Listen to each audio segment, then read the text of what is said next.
सोहन राज जी की तातेड़, मैं आपको एक प्रश्न करना चाहता हूं कि आपका जीवन भी वैसे तो साहित्य के बीच और धर्म और सामाजिक बातों को संशोधित करने में ही लगा हुआ है। आपके माध्यम से भी बहुत सारी किताबें बनी हैं और आपका खुद का सत्संग भी टीवी पर चैनलों पर आता है, यूट्यूब में भी आता है और आपको भी सुनने वाले बहुत सारे लोग दुनिया में है। तो मैं आपको एक विनती करता हूं कि कम से कम आपके जीवन की जो कुछ भी विशेषताएं हैं अपने कर्मों के मुताबिक वो लोगों के लाभ के लिए कृपया करके आप विस्तार से बताइए। यही मेरी आपको विनती है। स्वामी जी, मैं तो एक अदना सा छोटा सा मूर्ख अज्ञानी व्यक्ति हूँ, फिर भी आपने आदेश किया है तो बताना चाहता हूँ कि 1945 में बाड़मेर जिले के वो रेगिस्तानी गांव के जहाँ बिजली नहीं, सड़क नहीं, पानी नहीं, कोई तरह की व्यवस्था नहीं, वहां मेरा कठिन परिस्थितियों में जन्म हुआ। हम 10 भाई बहन थे, एक गुजर गए, 9 भाई बहन है। माता पिता ने हमको बड़ा किया। मेरा अध्ययन के प्रति प्रारंभ से बहुत ही रुझान था और जहां तक मुझे समझ है 3rd से लगा के फाइनल ईयर इंजीनियरिंग तक कभी मैंने 2nd स्थान प्राप्त किया हो। मैं ये सारी बात करता हूँ निमित्त भाव से कर रहा हूँ, रिलेटिव व्यू पॉइंट से कर रहा हूँ, क्योंकि मैं कोई किसी तरह का करने वाला नहीं हूँ, करता नहीं हूँ। सारी बात रिलेटिव व्यू पॉइंट से समझे आप।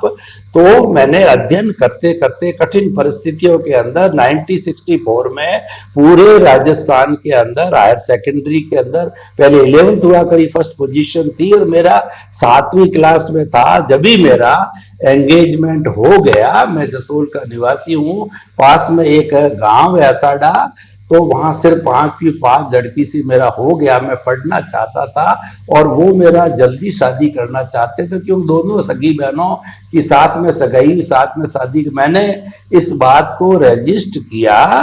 तो फिर भी 65 के अंदर जब मैं इंजीनियरिंग कॉलेज का स्टूडेंट था, मुझे परिस्थिति वश कहिए या मेरे परिवार के विनीत होने के नाते मैंने शादी कर ली, क्योंकि मुझे अच्छा इंजीनियर बनना था। प्रथम रात्रि को मैंने मेरी पत्नी को कहा मुझे पूरा 5 साल और पढ़ना है, 5 साल का कोर्स है। तो उसके सहयोग से हमने 2 साल तक ब्रह्मचर्य व्रत पालन किया।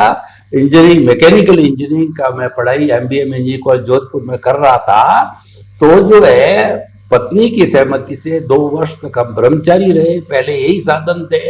और उस बीच के अंदर हम जैन संप्रदाय से है, तो जैन साधु जी का जो है वो हमारे से संसर्ग हुआ और ये बात लीक हो गई ब्रह्मचारी। उन्होंने हमें जैन साधु दोनों बनने की प्रेरणा दी, हम तैयार भी हो गए, लेकिन उदय प्रारब्ध के अधीन हमारी दीक्षा नहीं हो सकी। लेकिन गुरुजी मेरे आचार्य तुलसी के दिमाग में बैठ गया, ये लड़का, ये व्यक्ति समाज के लिए आध्यात्मिक दृष्टि से काम का है, तो उनकी कृपा हमेशा बनी रही। मैंने अपना इंजीनियरिंग कोर्स 69 में किया और क्योंकि मैं अनासक्त थे, जो मैंने उदाहरण आपको दिया, दोनों तो मैं चाहता हूँ, मन में चाहा कि ऐसा विभाग मिले जिसमें मैं भरपूर सेवा करूं। पिताजी चाहते थे कि मैं फैक्ट्री लगाऊं, लेकिन पैसे टके में मेरा अनाशक्ति कारण कोई इंटरेस्ट नहीं था, तो मैंने मना कर दिया कि ये काम मेरे से नहीं होगा। तो सहज उपयोग से मुझे जलदाय विभाग में सेवा करने का मौका मिला, जहां पर मैंने 30 साल तक नौकरी की और पूरे हिंदुस्तान के अंदर असिस्टेंट इंजीनियर से चीफ इंजीनियर के पद पर घूमता रहा। और राजस्थान एक ऐसा प्रदेश है पानी की भयंकर कमी, तो हमने ट्यूबवेलों का पानी, नहर का पानी, कुओं का पानी, पाइपलाइनें और घर घर में कनेक्शन देना, शेड्यूल कास्ट वगैरह सभी जाति, ये काम मैंने पूरा एक तन्मयता से किया। तो 4-5 बार राजस्थान सरकार ने मुझे सम्मानित भी किया और लगभग 1000 लोगों को मैंने रोजगार दिया। रोजगार कितना, जब मैं लगा था 69 में 2 रुपए प्रति व्यक्ति का रोजगार था, धीरे धीरे बढ़ते बढ़ी हजारों लोगों को रोजगार दिया, लाखों किलोमीटर पाइपलाइन डाली और लाखों ट्यूबवेल बनवाए, नहरें बनवाई। ये काम मैंने जलदाय विभाग में सेवा का किया। परंतु गुरुदेव की मेरे पे तुलसी की कृपा होने के कारण मेरे फैक्ट्री भी लग गई, 3 बच्चे हैं और फैक्ट्री 93 के अंदर सीमेंट की चालू भी होगी और 98 में मैं सांसारिक जिम्मेवारियों से फ्री भी हो गया, जल्दी 5 साल में फ्री हो गया। तो गुरुदेव ने मुझे जो है, आचार्य तुलसी ने जो है वानप्रस्थी करके और वहां से घर से निकाल करके और जैन विश्व भारती लाडनू के अंदर बुलाया। तो वहां पे मैं एमई किया हुआ था, वहां पे जाते ही मैंने पीएचडी कर लिया। 2001 में मेरी पीएचडी हो गई जैन विश्व भारती लाडनू में, और वहां का मैं मंत्री रहा। और वहां पर जो एक पारमार्थिक शिक्षण संस्था है जिसमें सिर्फ दीक्षा लेने वाले आते हैं, तो क्योंकि मैं स्वयं वैरागी का स्वाद चखा हुआ था, वैरागी था, तो उस संस्था में 100 जो है ऐसी मुमुक्षु भाई बहनों को दीक्षा देने में योग भूत बना, पढ़ा लिखा करके वगैरह।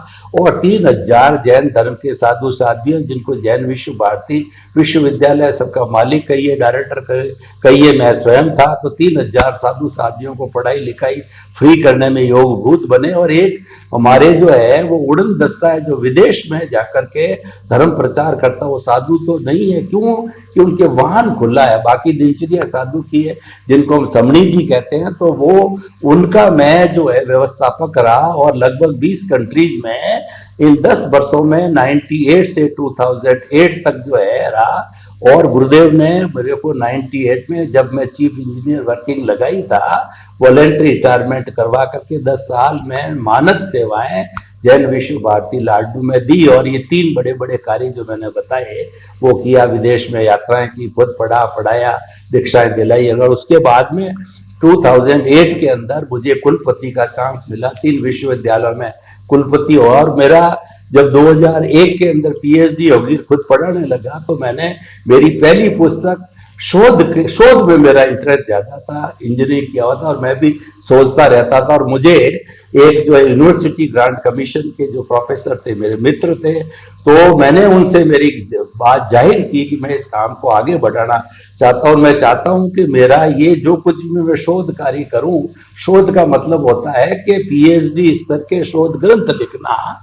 जो मेरे विषय थे फिलोसॉफी, योग और एजुकेशन, तो उन्होंने मुझे कहा कि हम फंड नहीं दे सकते, फंड आपका है, और मुझे जहां जहां तुम्हारे फिलोसॉफी, योग, एजुकेशन जो 300 विश्वविद्यालय थी जहां चलते हैं, वहां उनकी लिस्ट दे दो, मैं अप्रूव कर देता हूँ, आपके खर्चे से किताबें वहां मान्य हो जाएगी, और वो जो एमए और पीएचडी के स्टूडेंट पढ़ेंगे। तो मैंने काम मेरे खर्चे से चालू किया, और वो 100 विश्वविद्यालयों में आज 250 बुक्स जो गाइडलाइंस हमको यूजीसी से मिलती है, तो जो हिंदी और इंग्लिश के अंदर फिलोसॉफी, योग और एजुकेशन की 250 पुस्तकें, भारत के 100 विश्वविद्यालय जो लिस्ट थी, और प्राय पूरे के पूरे 30-31 प्रांतों में सब जगह है वो। और उनकी जो एक एक कॉपी मेरे खुद के खर्चे से, यानी 25,000 बुक्स जा चुकी है, 250 into 100 वो अवेलेबल है। सेंट्रल लाइब्रेरी बच्चे पढ़ते हैं, रेफरेंसेस होते हैं। और मैंने 2007 में वेबसाइट भी बना दी, वेबसाइट के ऊपर सारा चीज डाल भी दिया, और पूरा संपर्क आता है। इस तरीके से 2008 में जब मैं कुलपति था, तो मुझे ये सारा जो, क्योंकि टेक्निकल व्यक्ति भी था, तो ये जो है सारा जो है वो मुझे साधन मिला। और भारत सरकार ने भी मेरा अच्छा सहयोग किया, मेरा खुद का एक ऐप बना करके मुझे दिया, जो आज तक चल रहा है, वेबसाइट भी चल रही है। और उसके बाद में यूट्यूब पर भी काफ़ी 1 मिनट, 2 मिनट, 5 मिनट और 30 मिनट के लगभग 7,500 एपिसोड, 3 मेरे खुद के चैनल है, वो चल रहे हैं और लोग बराबर देख रहे हैं। ब्लॉगर, ट्विटर, इंस्टाग्राम, फेसबुक सब पे उपलब्ध है, ऐप पे भी है, वेबसाइट भी है, पूरा अपलोड होता रहता है बराबर। क्योंकि 20 वर्ष से मैंने वानप्रस्थी के रूप में रह करके और यही कार्य किया है। और क्योंकि अवस्था आ गई, तो अब मैं ज़्यादा सेवा भी नहीं दे सकता मेरी संस्था में, और विश्वविद्यालयों के अंदर सरकार के भी नॉर्म्स है, तो 77 रनिंग है। तो अब मैं स्वयं वर्क फ्रॉम दी होम के माध्यम से सत्संग जो स्वामी जी के साथ करता ही हूँ, बुक्स लिखना, और जो है आर्टिकल्स, ये आर्टिकल्स भी लगभग 4,000 समसामयिक विषय जो मिलते हैं उस पर लिखे जा चुके हैं। और लगभग जो है 20-25 जो है जर्नल्स ऑनलाइन है, प्रिंटेड है, उस पर सब पे आते रहते हैं, और वो सारे चढ़ते रहते हैं। सब चीज़ वेबसाइट पे dr.sohnrajtater.com नाम से 2007 की पुरानी वेबसाइट है, उस पर सब उपलब्ध है। ऐप में सब चीज़ उपलब्ध है, यूट्यूब पर सब उपलब्ध है। कोई भी सोहनराज तातेर नाम डालेंगे तो सब चीज़ अपने आप सर्च में आता है। तो ये मैंने प्रयास किया है और जो है सब काम चल रहा है। और भारत सरकार ने पद्मश्री के लिए नॉमिनेटेड के रूप के अंदर मुझे पैनल में रख रखा है। जब हमारा ये जो है लिटरेचर और एजुकेशन का नंबर आएगा तब संभावना की जा सकती, जैसा कोई मेरा विषय नहीं है, सरकार जाने, मुझे तो काम करने से मतलब है। लेकिन मेरे को उन्होंने पैनल में रख रखा है। मुझे लेटर राजस्थान सरकार से, भारत सरकार से पैनल का लेटर भी मिल चुका है। कब होता है क्या है, कहने का अर्थ ये है कि हम अपना प्रयास और मेरी साधना बराबर चल रही है, जितना भी जो साधना जिस रूप से करनी चाहिए। और स्वामी जी के माध्यम से आने से अब जो हमारी जो परंपरागत साधना थी उसमें और सोने में सुहागा हो गया, नया अध्याय जुड़ गया। उसके अंदर सनातन सत्य, कुदरत कुदरत के कानून पे इसकी भी बात करते हैं। और बराबर जो उपासक के रूप में सब जगह जाते हैं पर्यूषण पर्व में। और उसके अलावा भी 2 महीने जहाँ गुरुजी भेजते हैं वहाँ जो यात्रा में, आज बॉम्बे में चले जाओ 5 दिन, वहाँ चले जाओ 7 दिन, 2 दिन, जैसा जैसा गुरु भेजते हैं वहाँ पे ये धर्म दर्शन की बातें करते। विषय हमारा योग दर्शन शिक्षा है, संस्थाएं हैं, लगभग 50 राष्ट्रीय अंतर्राष्ट्रीय संस्थाओं में जुड़े रहते हैं। और अभी तक ये जो कोरोना पीरियड में 55 वेबिनार्स जो है मैं कर चुका हूँ। अभी 30 तारीख को वेबिनार थी और अभी वापस 15 तारीख को वेबिनार और आ रही। मतलब हर दूसरे तीसरे सप्ताह में 1-2 वेबिनार होते रहते हैं, क्योंकि अब हमारी उम्र भी वही है और समय भी जूम और वेबिनार का आ गया है, उसका उपयोग हो रहा है। और मुझे लग रहा है आने वाले टाइम में उसके लिए ही हम सक्षम रहेंगे। अब जैसा पिता परमेश्वर जितनी सेवा कराएगा उतनी करेंगे। इच्छा पूरी है, खुद की साधना करते हैं और जितना लोगों का हमारी तरफ से हो सकता है उतना जो है उनके कल्याण के लिए, जगत कल्याण का कार्य करते हैं। और बाकी सब अच्छा है। कुल मिला के ये सब करने वाला मैं नहीं हूँ, ये तो कराने वाली कुदरत है। मैं तो एक निमित्त मात्र हूँ और ये सब कुछ मेरा स्थूल परिचय है। स्वामी जी जय सच्चिदानंद। धन्यवाद, धन्यवाद।